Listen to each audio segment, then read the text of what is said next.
الحمد لله وحده والصلاة والسلام على من لا نبي بعده. أما بعد, Assalamu alaikum wa rahmatullahi wa barakatuh. Jazakallah khairah for the brothers to join the session today and the sisters and other people online. So the topic today is about cancer awareness, and as we all know that Allah subhanahu wa ta'ala has created us in the best form. So why cancer then? Due to imbalance that we create.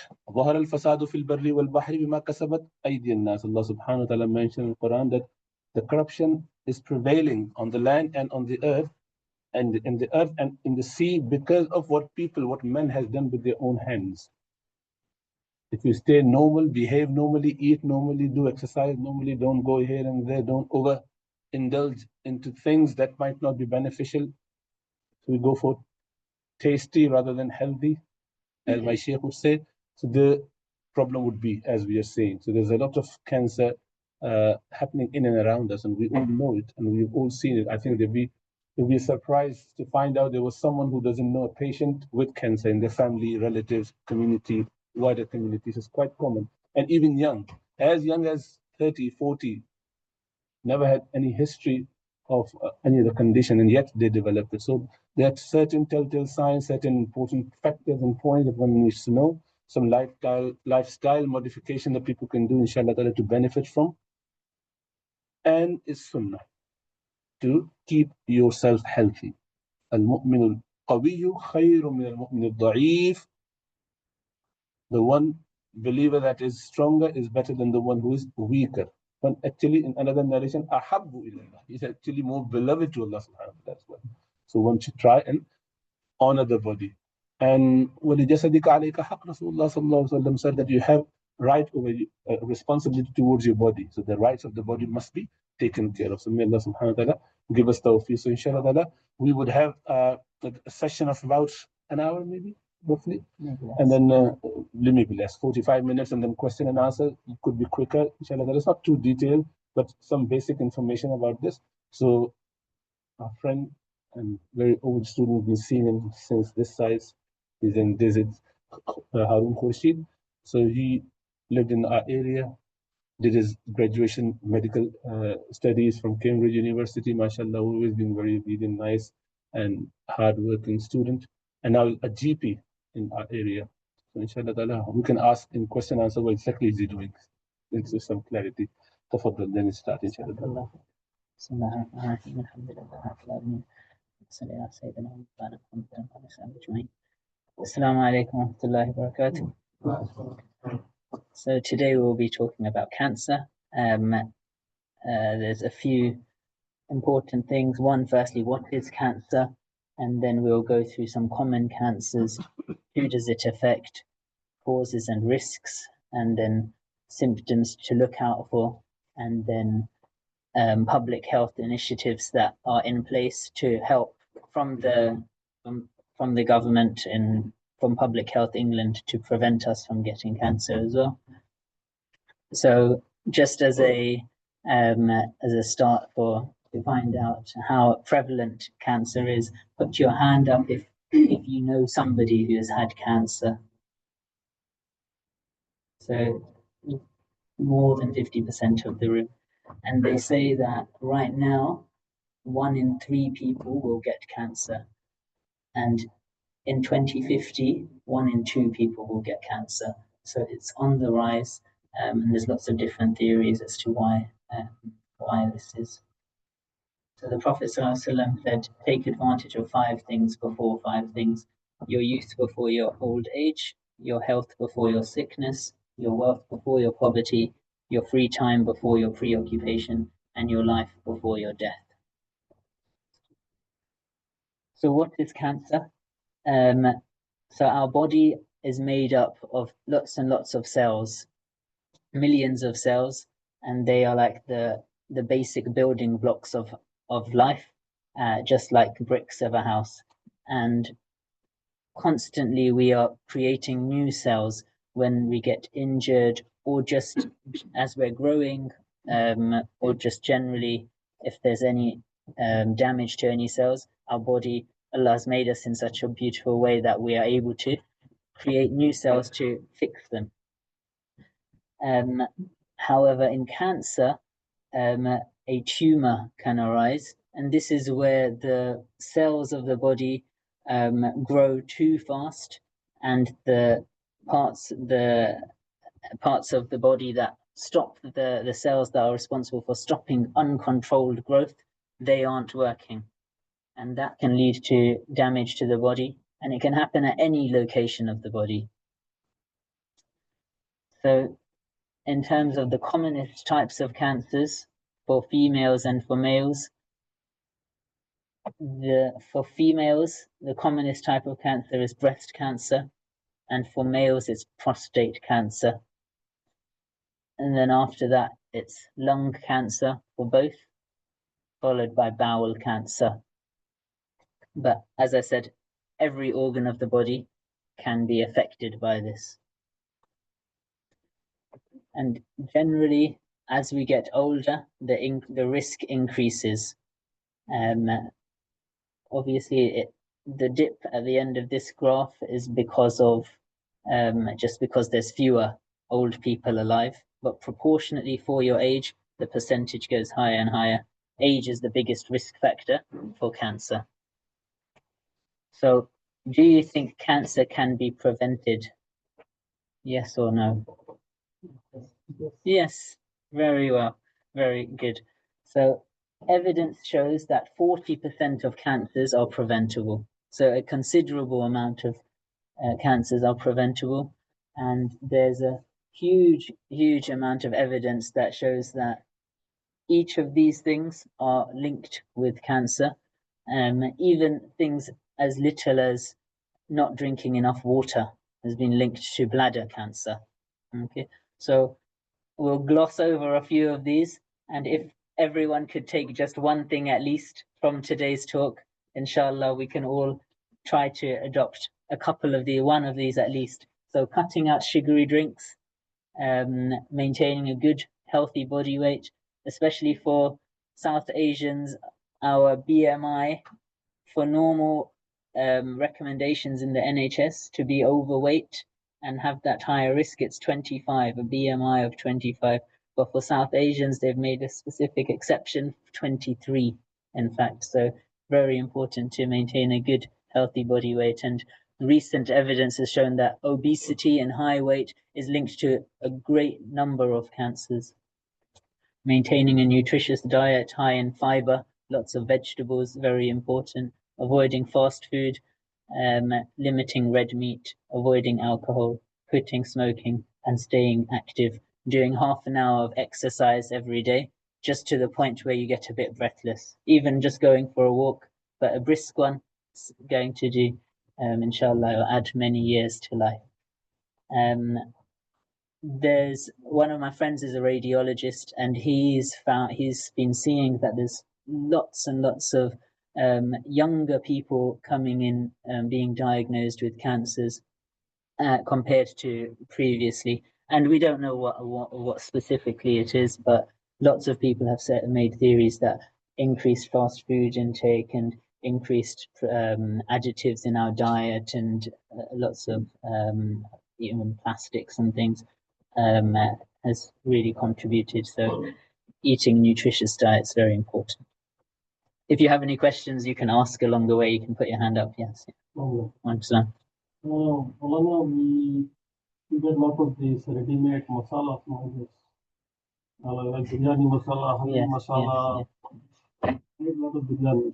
So are these masalas, they contain these the specific masalas? That I don't know.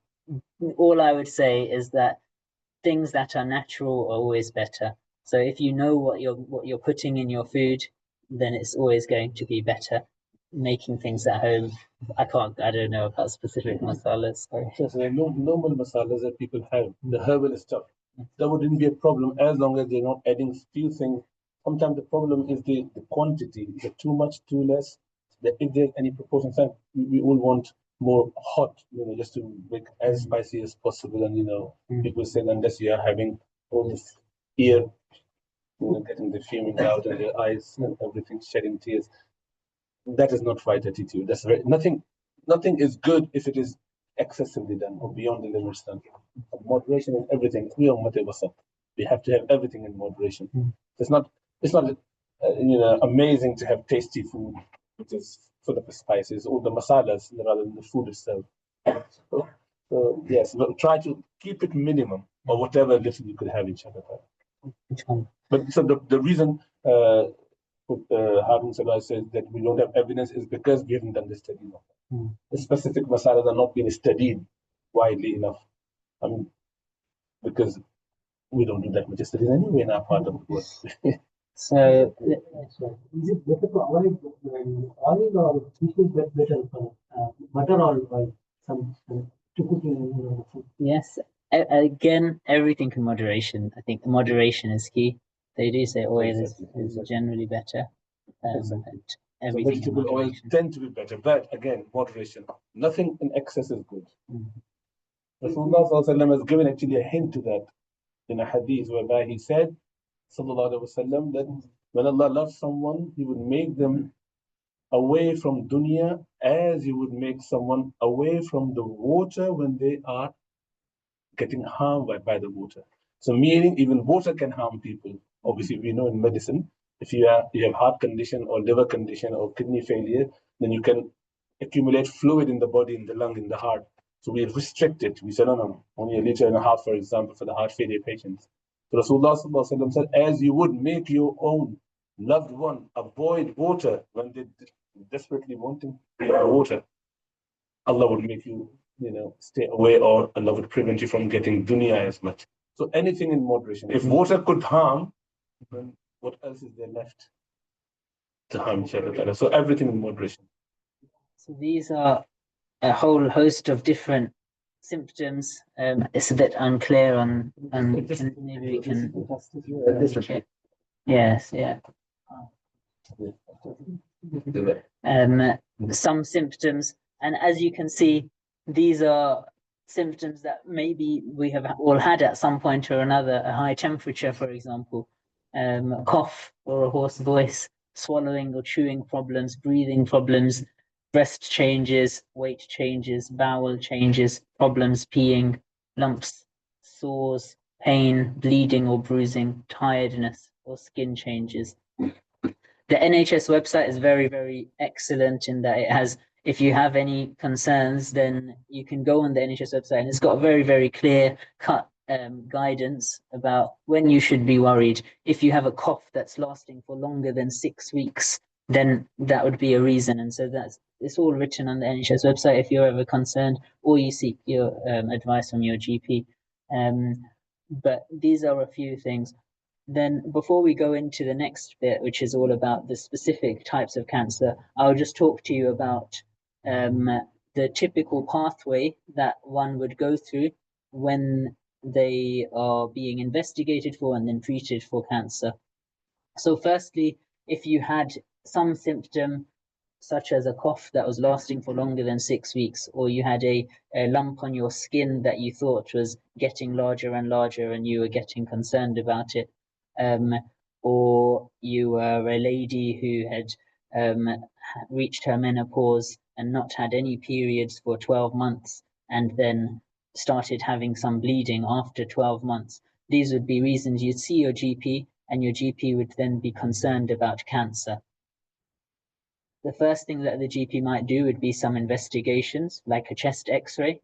And if that was to show some shadow or some concern of cancer, or the GP was to look at this lump on your hand and thought this looks suspicious for possible cancer, then they would refer you under what's called the 2-week wait pathway. So alhamdulillah, we've got a very excellent service within the NHS for cancer specifically, where once a concern has been raised by a GP, a referral has been raised for possible cancer, then that patient will receive an appointment within 2 weeks. Okay, and that within that 2 weeks, they will then see a specialist and they will receive any specific investigation that is needed.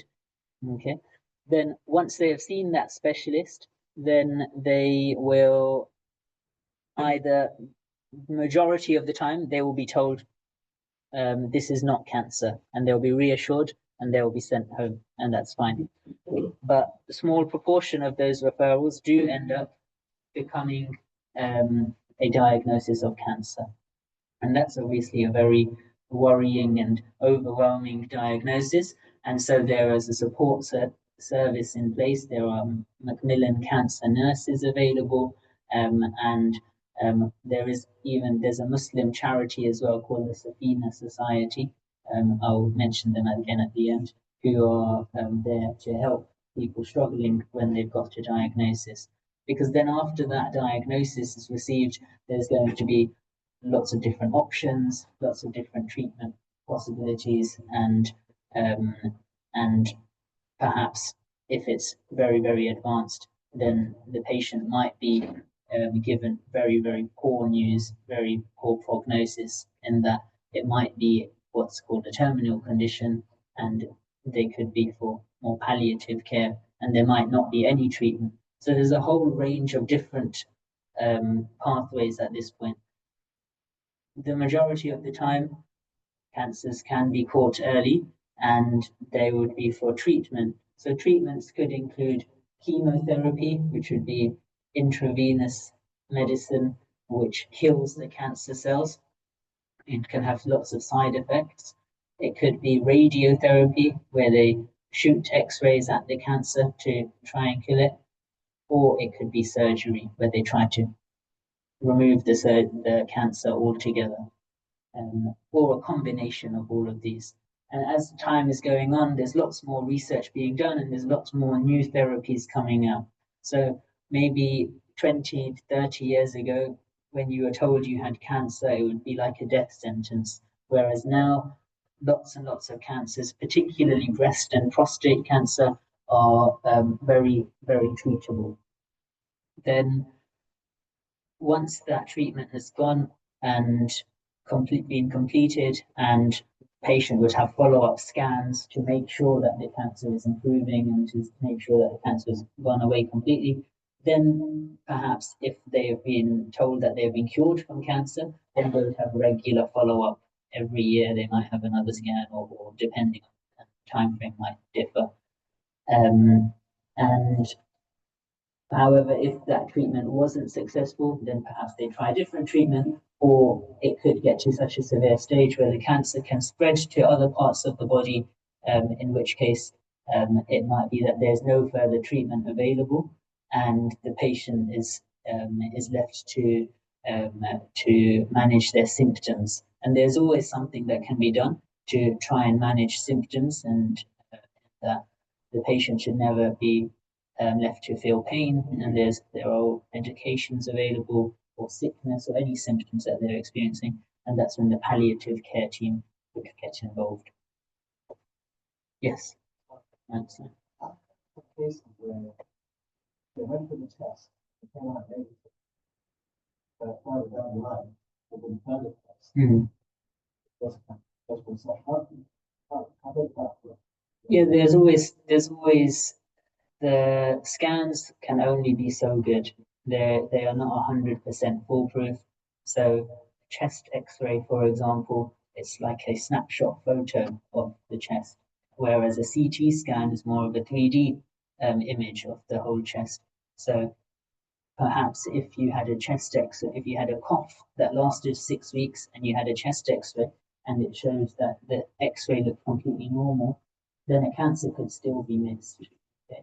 And so then if that cough was to persist, or you started to cough up blood, or you were losing weight, then if you're worried about your health, you should always go back to see your doctor, and then they would still be able to refer on to further investigate. And so you shouldn't be left. Obviously, you'll be reassured once you've seen a specialist. However, if you're concerned that you've not had enough of investigation, then, or it's been investigated, but the symptom is still ongoing, then you would return to your GP and they'd follow that.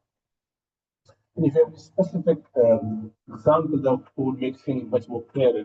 So what happened in, for example, lung cancer that we deal with. So we find a patient who has 5 millimeter nodule on the lung, CT scans. It was just incidentally found for another reason. So they had like pneumonia. We thought maybe there was some clot as well. Maybe they had fluid built up in the lung. There's history for smoking, TB. And we cleared everything with antibiotics, but there was a small nodule. It's quite common. So these scans are very sophisticated. They can pick up so many things which might not be cancer, but they show a small dot. This 5 millimeter is just the cutoff that we have looked back at the data and identified that is a significant size. It's half a centimeter, only half a centimeter. Yes, we're talking about 5 millimeter. So that is a small size, but we keep an eye on that. So at first time, you would have a follow-up scan in 3 months' time. If it doubled or if it increased, then we do a quicker one. Because until the size of 1 centimeter is not big enough that you could do anything about. Because it's so small, only identified as a dot on the scan. What would you do with that? Now, even if you try and cut it open and take it out, you can't, because you can't see it. We're talking about less than 1 centimeter size stuff somewhere in the lung. You know where it is, but which one? They all look like similar. It's like, what of this scar is significant? If you've got 5, 20, 30 different scars on the face, on the skin, which one? So it's not easy pulling that one out. It's causing more damage than good by opening the chest, going in there, and trying to fish out where that small one would be. Maybe in future you might have stereotactically done. At the moment, so the guideline is that you would repeat the scan in 3 months, and if it doesn't increase, do in 9 months. If it doesn't increase in a 12 month, another 12 months. So roughly for 2 years, you keep an eye on those small nodules, and if it's all clear, 90% of patients will just say, it's all clear, don't worry, we've investigated for 2 years, no cancer, off you go, and try to avoid smoking or whatnot. Now, in between, there could be a potential. So first time we said there's no cancer, yes, but maybe 3 months down the road, we identified there was a few other spots here and there. So that was a cancer actually started, spreading everywhere. But you can't do anything about that at this point. The limitation of human as a whole, or the advancement, is still not that advanced. So you would always have those caveats. Even the most sophisticated scan would give you maybe 95%, 98%. They remain that 3, 4, 5%.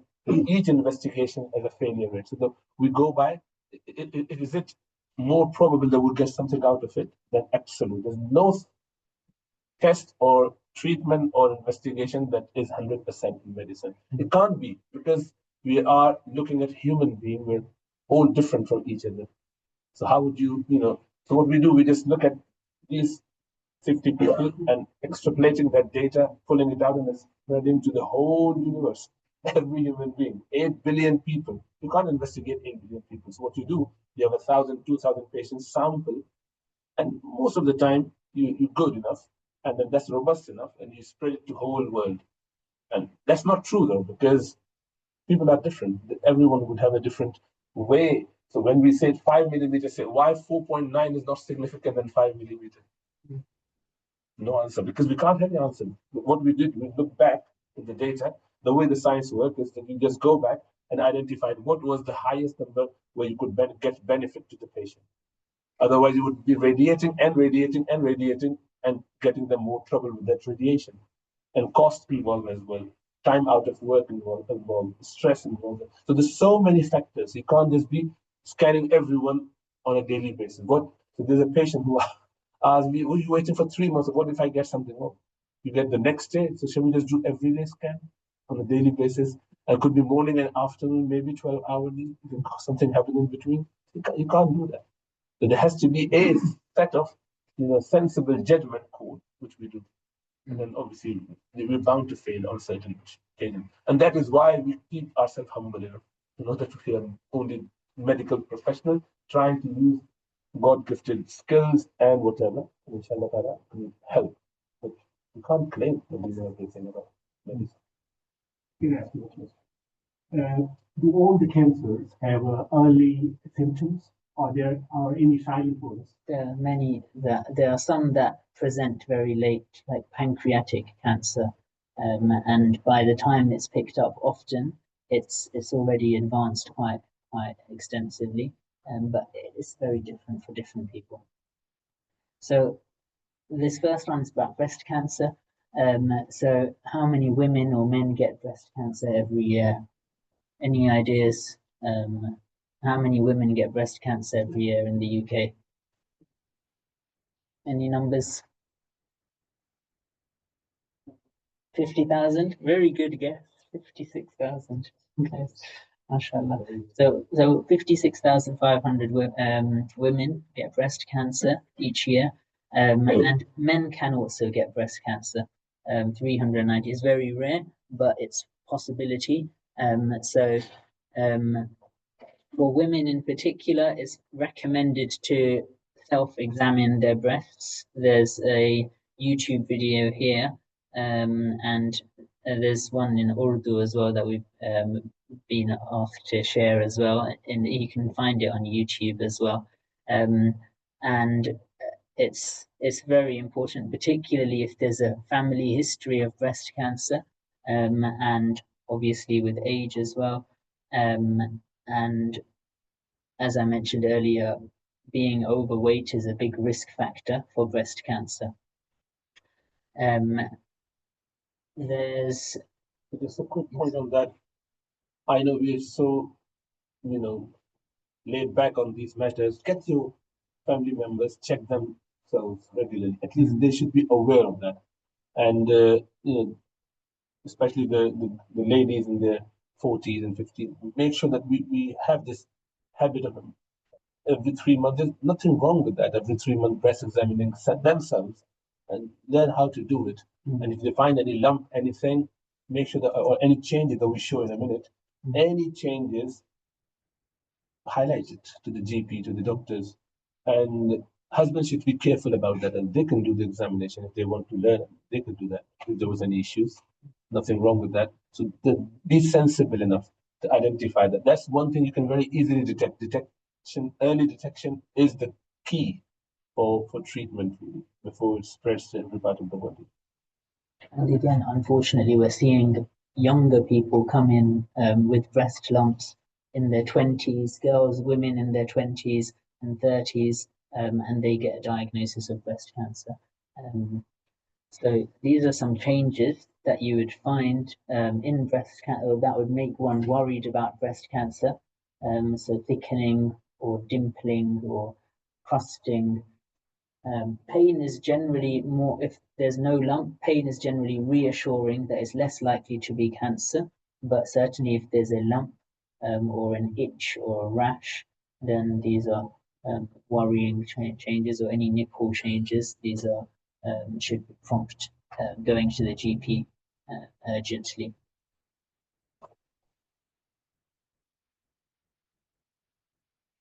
Yeah.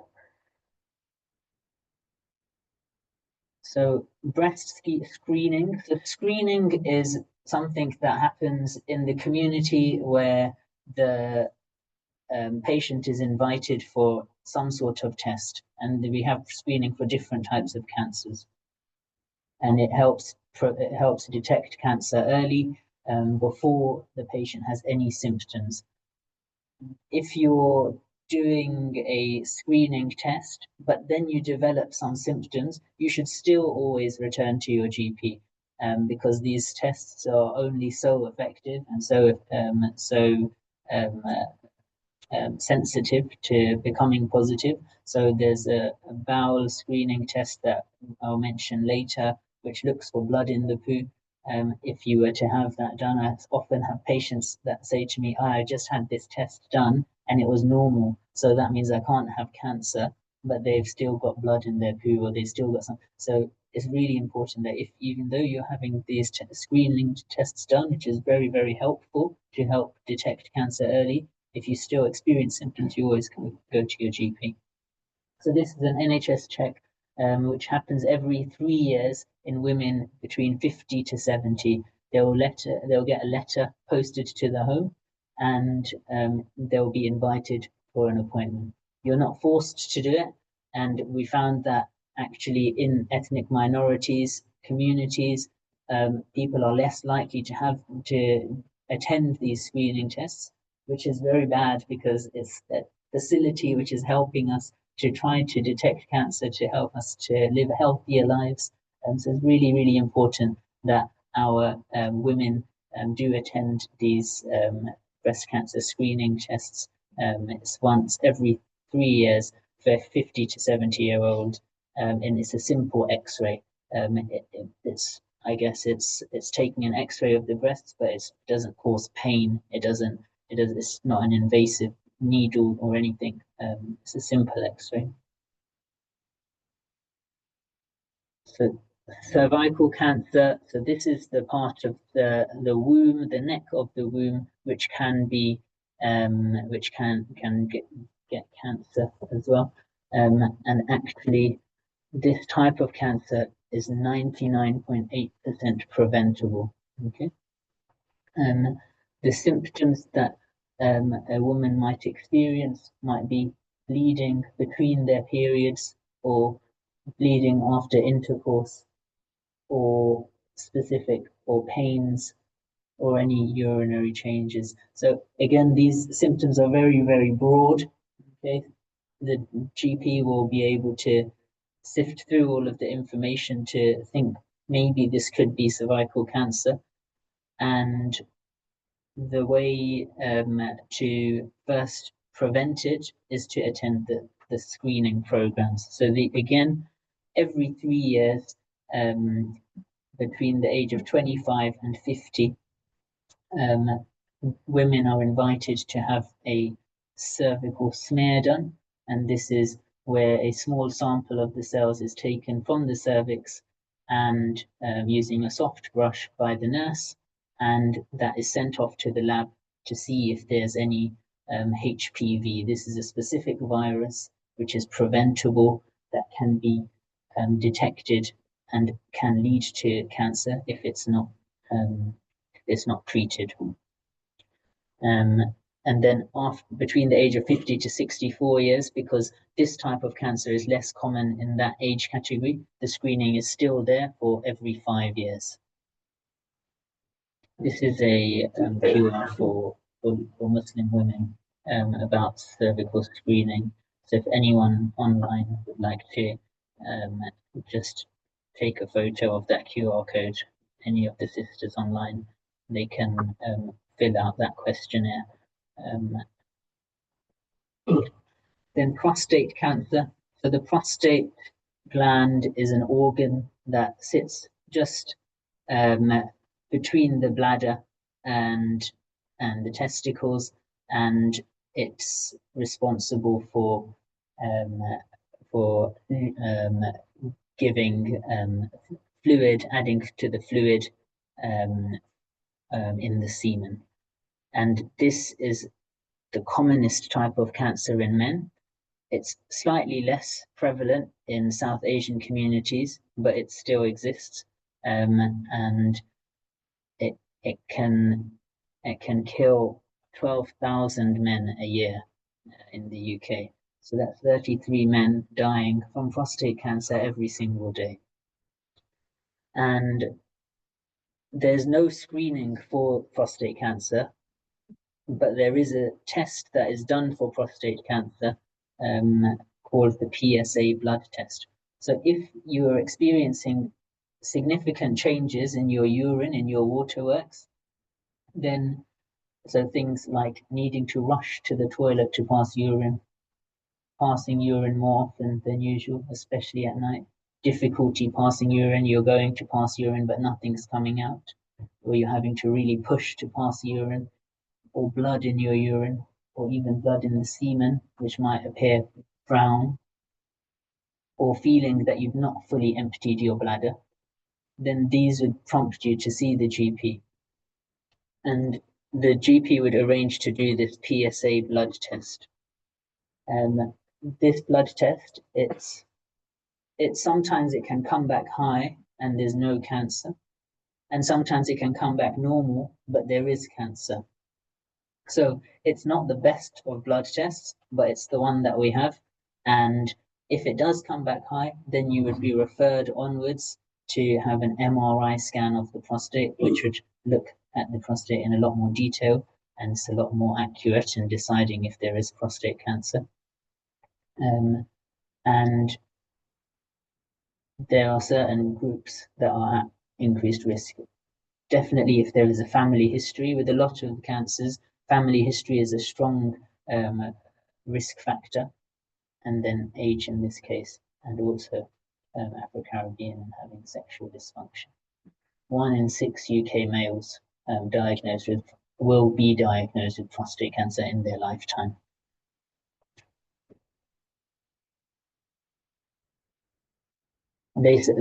Just so you know, if you did get this PSA blood test, before the test for 48 hours, there are certain things to avoid doing, like things like vigorous exercise and sexual intercourse.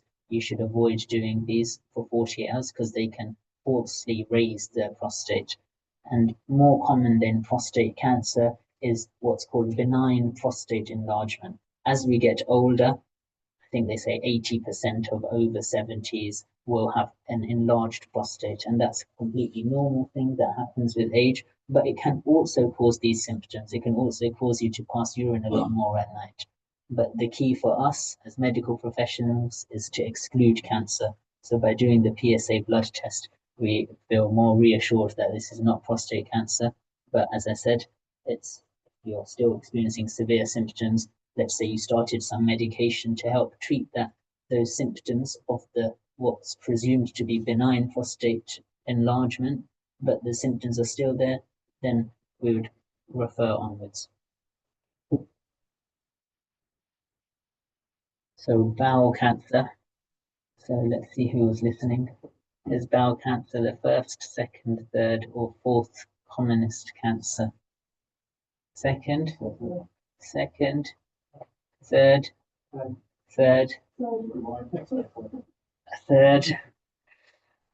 So we said first was breast cancer, second was prostate, third was yeah, so third is actually lung cancer, but I've skipped it because bowel cancer has this specific screening test. Okay, so bowel cancer is the fourth commonest. It's close to lung cancer in terms of its prevalence, but every 50-year-old will receive this in the letterbox for their 50th birthday. It's a simple test, but I've heard myself personally some Pakistani uncle saying, "No, I don't want to do this test." But it's a very, very simple test to look for hidden blood in the poo, which could show signs of cancer much earlier than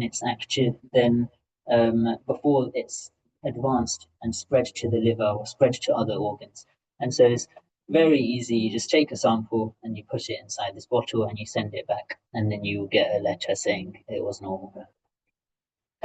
So these are reasons to approach your GP. Again, even if you've had a normal test, but you suddenly notice that you've been having constipation or diarrhea for the last 3 weeks or more, and it's not explained, or you have unexplained weight loss, or you see that there's blood in your stool and it's not explained.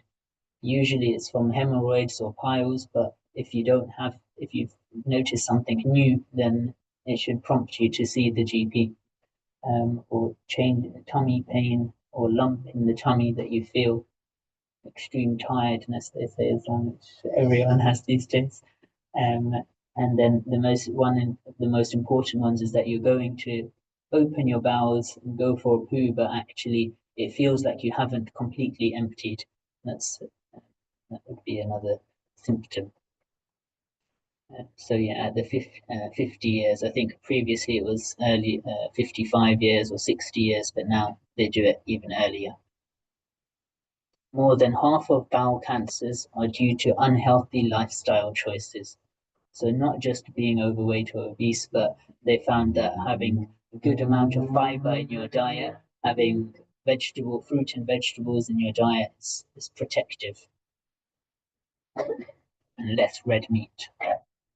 So lung cancer, I'm sure everyone knows the most preventable cause of lung cancer.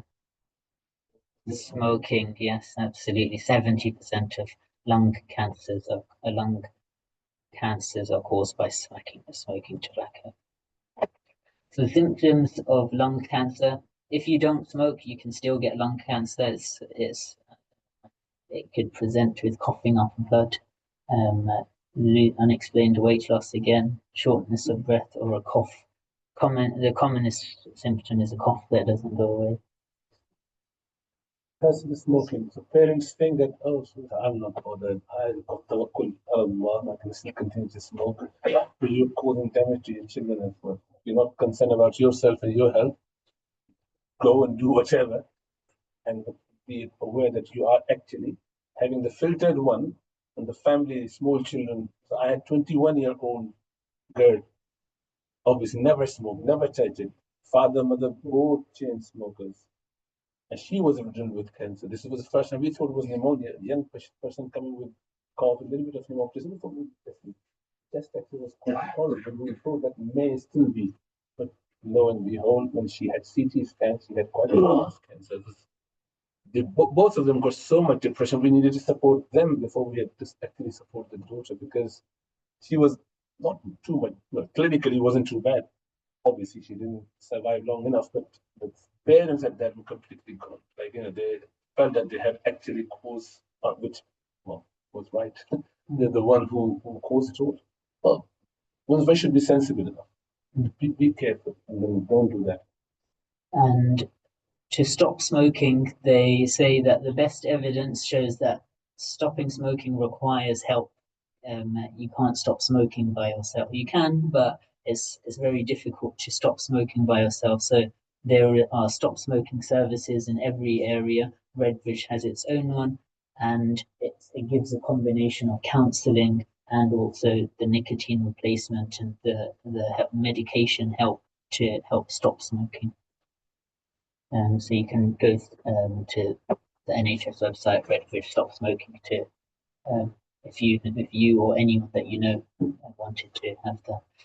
So there's a new government initiative, which I don't think is in this area yet, but in different areas they're trialing it, and by 2029 it will be available everywhere. And so this is a specific CT scan that will be for anyone who has ever smoked between the age of 55 and 74. They'll have a low dose CT scan of their chest to help rule out cancer. Yes. These nowadays are getting, instead of smoking, they are selling these wafers. Vapes. Is that still harmful, like cigarettes, or not exactly like cigarette, but there is potential for certain other conditions. Obviously, the data is not long enough. You haven't got long enough because you do not develop cancer within days or weeks or months. It's a relatively newer thing. So although it may reduce the chance of cancer, but it will give you so many other conditions. But the problem is on this sense of reassurance that, oh, I'm actually not smoking, I'm having this vaping. People do it overly and for longer hours and for longer period in their life. So it may actually turn out to be worse than cigarette in future. But that's at this point the theory. So one should try and avoid no vaping, nothing. Stay away from all of it. Stay clean if you could. You would not be advised to do that. We wouldn't advise people to go on vaping, but people do on whatever they think. I think nicotine replacement therapy, like in the tablet form or the patches or whatever, that is way better. And slowly, obviously, a lot of mind over matter ideas. And for Muslims, it's much more easy. We give up so many things. We give up for whole day, 19 hours of food. And it's so easy for us. And during that time, many people, don't even crave for cigarette because they have got this idea that I can't do it. That's it. When you decide that I can't have it, then you can't. You can't have it. And people have done it. There are many people that I know. They have done it. I've decided I wouldn't touch it again. They get that. Not a majority, obviously, but what I'm saying to the practicing Muslim, it should be way easier. Thinking that I'm fulfilling the command of Sharia as well. The Sharia would dictate that you should not harm yourself or others. It is waste. You shouldn't be doing that, inshallah. And it's so bad.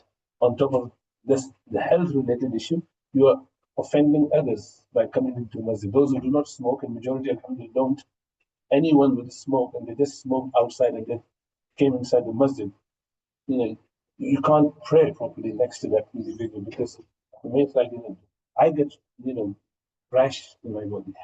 That's an allergy to that. And many a times when the people try to cover it up with the chewing gum or something, it becomes even more horrible. So don't do that. Just don't smoke before you. Rasulullah Sallallahu Alaihi Wasallam actually suggested to not come to the masjid, instructed to not come to the masjid if you had eaten those specific type of garlic and onion. And that's a food item, halal item. And here, something which is not just even it's highly disliked if you follow Hanafi school, or haram if you follow other three schools. So the majority consider it to be haram. So what is haram? It is highly disliked. Both ways bad. Bad is bad. It's coming to the house of Allah subhanahu wa ta'ala, offending others, offending angels as well. So who do you expect to get your reward going through to Allah subhanahu wa ta'ala for prayers? Coming in the house of Allah in that state. So smoking should be no excuse for you. We should be able to get over, inshallah ta'ala. Yeah. And they say smoking shisha is one shisha is equivalent to 100 cigarettes as well. Sitting there for hours and hours and everywhere smoke. Did you have a question? Have you yourself or have someone not smoking cigarettes or vaping and they have now or throat cancer? Myself, I haven't, but as Dr. Salim said it. Same question. Someone never smoked. Have you seen cancer from vaping? But Not it's too early to say. It would take years before you can get that data. Because The it's problem mutation. is that it's a mutation, as it was how it was explained. The way cancer was, because we all have in our body, the pro-cancer and anti-cancer. In a sense, the balance in the body is happening.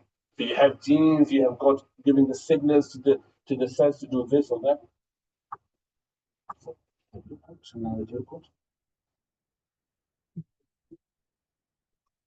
So the anti-cancer gene or pro-cancerous gene, they're trying to keep the balance right. Don't overgrow, don't undergrow, keep it going. And if some cells don't listen, the disobedient one, then it goes into the wrong way. So when they become useless, body asks them to just, die, kill it. And we call it opticism. They must die. That cell which is not needed anymore. Sometimes they stay behind. Like, there's always disobedience happening in and around. And that causes some trouble. And many other things. And different chemicals, different funny things would cause that problem. So for childhood cancers, unfortunately, children do get cancer as well, and there are certain things to look out for. So the first is that the symptoms would present as clusters. So it won't just be, it often isn't just one symptom, it's often lots of different symptoms at once. And these are symptoms that persist. The children often get illnesses, and that's a common part of growing up, getting coughs and colds, or tummy pains. But if they persist for a prolonged period of time, or they progress, they get worse and worse and worse. The child has a headache, but it goes on for a prolonged period of time that's not explained by a simple viral illness, then these are reasons to prompt going to your GP.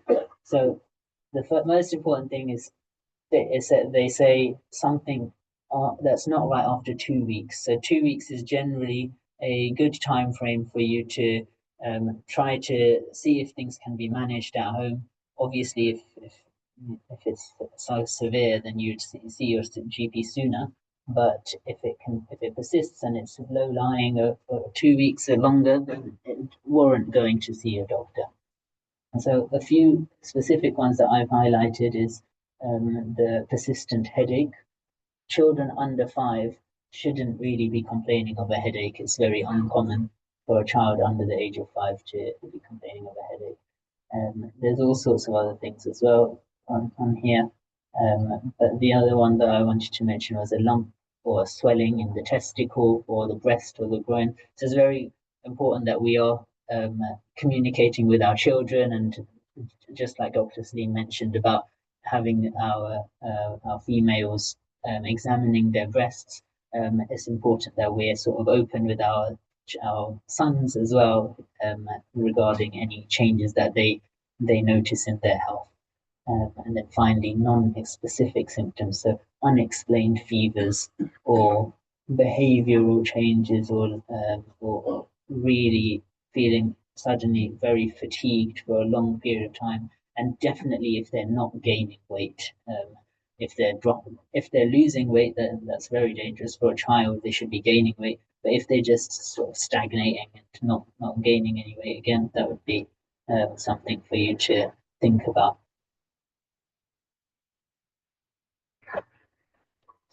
In Anas ibn Malik who said, reported that a man said, "Oh Rasulullah, should I tie my camel and trust in Allah, or should I leave her untied and trust in Allah?" And the Prophet ﷺ said, "Tie her and trust in Allah." So it's very, very important that we have tawakkul, but we also take the means to look after our own bodies, and also we seek help when needed. And this is that organization that I mentioned earlier. It's called Safina, and this is a Muslim Cancer Support Network, and it's for if you or a loved one has been diagnosed with cancer. So they offer support to the loved ones as well, and also to the person suffering with cancer. And they have links. So if English isn't your first language, for example, they have people that speak in Bangla and in Urdu. So it's an excellent service that is there to help, along with the Muslim bereavement service as well that exists as well. And they have this befriender service. They are, I think it's virtual, but then they arrange sort of meetups, and they have a local. There is some local service as well. Any questions? Jazakallah khair. Nowadays we get those non-sticky pans when we make roti and sawan, things like that. The non-sticky ones are better, or do you need those expensive, like those iron cast. That's non-stick. Non-sticky ones, I'm sorry. Go on. Jazakallah. Non-stick actually not good, isn't it? And those expensive cast iron ones, they are better than. Learn something new every day. Yeah, I was just wondering, in terms of, sometimes the doctor might tell you that your sugar levels are a bit high, and then they say you should avoid sugar, and then you still want to get the taste, so you go for sweetener. And there's a lot of people say, oh, you shouldn't have sweetener because there's so many chemicals in it. What's the general guidance? Because I've tried like tea, coffee without sugar, and it's terrible, man. Yeah. So firstly, White squash as well. Yeah. So firstly, the sugar, when you have pre-diabetes, or this is very off topic, but fine. If you have this slightly raised HbA1c and you're told to avoid sugar, the first thing that's most important is to know that starch, which is rice and lots of carbohydrate heavy things like potatoes, these are sugar. These are even worse than sugar, because these are lots and lots of sugars all combined into one. And so that's really important to cut down. So all of the carbohydrates. Then when it comes to sugars versus sweeteners, they do trick the body into thinking that there's sugar. So they will still stimulate this big insulin surge, or this big release of insulin that will also trick the receptors as well. And so it will still contribute to that insensitivity, which is associated with the pre-diabetes. So there's no escape, unfortunately. Yes. Mention my own experience. I was pre-diabetic, and I've cut down the sugar. So I've replaced my sugar with the sugar, natural sugar from Holland bags. It's expensive, about 12 pounds for 1 kg. So I just for my tea, but I can't do without sugar. I've replaced that, and I've gone back to 38 now. So I'm MashaAllah. post away from food diet. So what's this So type of sugar? The sugar. What's the That's merit sugar? Try use honey if you could, or even little sugar. You cut it down a little bit. I had similar problem. I can't have without sugar, as many Asians can't. So I literally cut down from 1 teaspoon to a quarter only, and that suits me better. And sometimes I just honey, a small amount of honey, just to make it palatable. And again, I had 43 and I went down to 39. So honey, So the most important thing was exercise. Yes, much more natural. But I happen to have a very pure honey from a friend who actually grows himself. So that was a very useful for me. Excellent. Yes.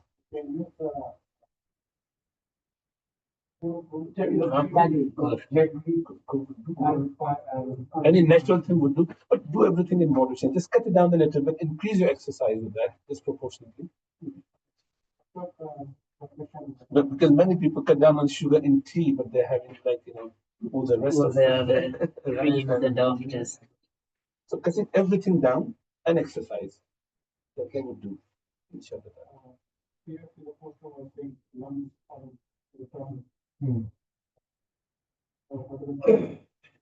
Lumps on the tongue. Yes. Because the overweight or it's for the So if you notice a new lump in your tummy, what's the size? doesn't matter. If it's new and it's either it's still there or it's getting bigger, then these are reasons to see your GP. It's probably nothing, but it could be something. So your GP will be, even though there's no pain, cancer doesn't have to give you pain. Okay? If you have something that's abnormal, it's safest to just show your GP, and they will probably take one quick look at it and say, don't worry. But at least you've got that reassurance. Yeah. And normally, it's relatively uncommon to have multiple lumps and they are cancerous. Having one tends to be a bit of a problem, as opposed to I've got 5 different lumps. They are not lumps, well, maybe sport bump here and there, but they're more likely to be skin tags and stuff like lipomas or whatnot. But still get checked by the GP if you get one. Yes. So you mentioned what sort of youngsters are 2021 in cancer now? Not a lot, but increasingly compared to the past. Yeah. What were the links are studies, and what the reason for that is? Needing more sedentary lifestyle. I think it's a combination of all of these things: foods, sugars, reduced activity, preservatives in the foods, or certain E numbers in the foods, and even Is there a link between I'm not sure. every high school? Yeah, so it's yes, modernity. It's actually this vibration. That's why let's make it easy, inshallah. Any specific question, just give a couple more questions and then we'll finish 9 o'clock. Food is ready for those who are here. Even on Muslim, they are not people who are eating the fast. In case from Islamic point of view. Exactly. So moderation is important. And then that is why our Sharia has given us everything what we need. If we just follow that, we won't have any issue most of the time. Obviously, we would have certain conditions, but you can very easily manage it. And obviously, there's a test from Allah subhanahu wa ta'ala. Some people might not have done any of that. They're perfectly fine, very fit, healthy, and they see that certain conditions. That's the test from Allah subhanahu wa ta'ala. So we're not averting that. But the 40% that we can control, we should try our best to control that. With the hope that inshallah that following the sunnah will be rewarded. And traditionally, the meal has always been twice a day. It's called Ghada and Asha. Ghada and Asha. So Sahaba, to the time of Rasulullah, and even before then, Muslim, non-Muslim alike, worldwide. So they would wake up in the morning. For Sahaba, they would come to Rasulullah, majlis is a Fajr prayer, And after that, straight from there, they would go to work. And they would come back about 11ish, roughly, just before Dhuhr prayer, before Dhuhr prayer. They would come, have a first meal of the day. That is their first meal of the day. And they would then, have a bit of rest before Dhuhr and come back to prayer. And then their last meal is, second meal, or the last meal is after Asr, just before Maghrib or immediately after Maghrib, depending on what they're doing in the day, buying and selling or what other activities they do. 2 meals a day, that's it. This is why you always find the issues of to feed 2 meals a day to a person. That is the fidya for the day, feeding fitr.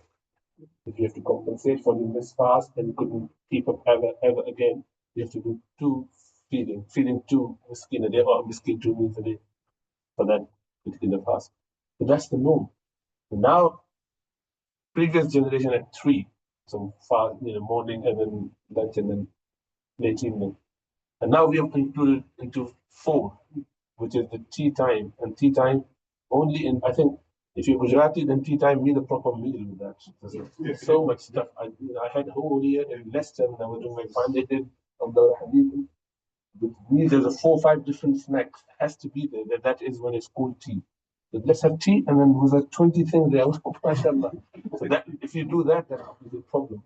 And then now everyone has a midday tea, 11 o'clock tea with some biscuit or something else. Brunch. Crazy. And then we keep walking here and there and munching onto something. I'm starving. It's all craze going on. So overeating is a problem. Kulu washrabu wala tusrifu, Allah says. Eat and drink, but do not be excessive. So everything in excess is a problem. So yes, many of my non-Muslim colleagues in hospital, they fast on the days. They follow Siyam Dawood just to be healthy. So we should try and do that. And this is very right time. Sayyidina Abdullah ibn Umar would advise his students, and he would say, "Oh people, Allah subhanahu wa ta'ala liyalikum. Allah subhanahu wa ta'ala has made your night. The nights have become long enough for you for prayer, for qiyam. Wa qasura naharukum, and your days have become shortened, less. Lisiyam, for your fasting. So faqtanimu, take advantage of that. Increase in your fasting. So alternate days fasting, Monday and Thursdays fasting, or 3 days a month fasting, whatever you could do from now for the next 4 months when we have like easy 8-hour, 10-hour maximum fasting day and tahajjud. So those 2 would inshallah help us be healthy. May Allah subhanahu wa ta'ala help us all to stay healthy. And bone cancer and colon cancer, are they related or different? Same thing. Bowel cancer in the bowel. Yes, yes. So colon, and this is part of intestine. Intestine is just called bowel, or colon is the same. Colon is actually a medical term. Bowel is what is slang or the normal English word for the intestine down there. Okay. Jazakallahu khairan. May Allah subhanahu wa ta'ala bless us all. Subhanaka Allahumma wa bihamdika wa nashhadu an la ilaha illa anta nastaghfiruka wa natubu ilayk. We thank Harun for that. And there is, did you want